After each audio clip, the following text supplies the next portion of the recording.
বিষয়টা কিন্তু অর্ধেক লোক জানে, আর যেই অর্ধেক বলে যে জানি না, ওই অর্ধেক আসলে জিতবে না। এখন যেই অর্ধেক জানে আর যে অর্ধেক জানে না, এই অর্ধেক ওই অর্ধেককে বলে দেন এবং বলেন যে ভোট যদি হয়, যত সংস্কার আছে সব লিস্ট নিয়ে জনগণের কাছে গিয়ে দাঁড়াও, জনগণ যে লিস্টটা পছন্দ করবে সেই লিস্টে ভোট দিয়ে দিবে। তারপরে তোমরা 50 বছর ধরে সংস্কার করো, কারণ তোমাদের সংস্কারই তো মানুষ চাইছে।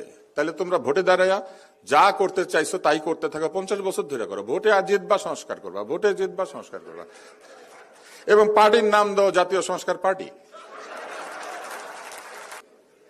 আর যদি ভোট না চাও তাইলে জাতীয় কুসংস্কার পার্টি।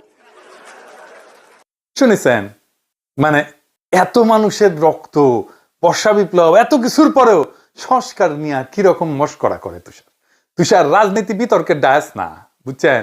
আপনি যদি বুড়া বয়সে না বুঝেন বাংলাদেশে ভোট কেমনে হয়, তাহলে আমি বলবো এটা নিরেট শয়তানি। ভোট ইস্তেহার দেখে পইরা বুঝে কেউ দেয় না, কেউ দেয় না। ভোট দেয় মার্কা দেখে, টাকা খরচায়, মাসল পাওয়ারে, কেন্দ্র দখলে। ইস্তেহার পরে যদি ভোট হয়, আসেন মার্কার বদলে রাজনৈতিক দলের নাম থাকবে, মার্কা বদলায় দেওয়া হবে। রাজি হয় কিনা কেউ? রাজি হওয়া তো উচিত, তাই না? ইস্তেহার লেখা থাকবে তো ওইখানে, ব্যালট পেপারে লিখে দিবেন আপনার দাবিগুলা, ওইটাই ভোট দিবে। দিবেন না তো কেন? ওটা পড়ে পড়ে দিবেনি, ঠিক করে কম্পেয়ার করে দিবে। একেবারে ইস্তেহার মারা নিয়ে এসে গেছে আর কি। হ্যাঁ, ব্যালটের লেখা থাকবে বিএনপির 31 দফা, সিল দিবে, পোক্ত হইল না?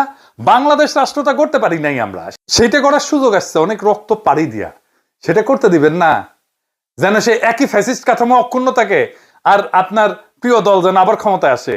আপনি যাদের প্রোগ্রামে গিয়ে বক্তৃতা ঝাড়িলেন, তাদের ইস্তেহার দিছে না, ইলেকশনে দিছে না, সব আছে। তাদের ইস্তেহারের দাবি তারা পূরণ করছে। আমি 2001 সালের নির্বাচনে বিএনপি যা যা করবে বলছিল, তার 10% করতে পারে নাই, করে না তারা। ইস্তেহারের গপ্প শোনাচ্ছেন।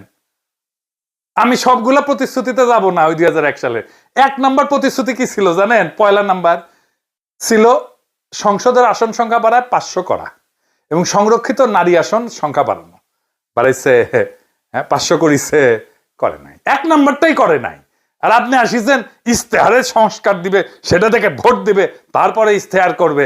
হ্যাঁ, খুব গপ্প মারিচ্ছেন না।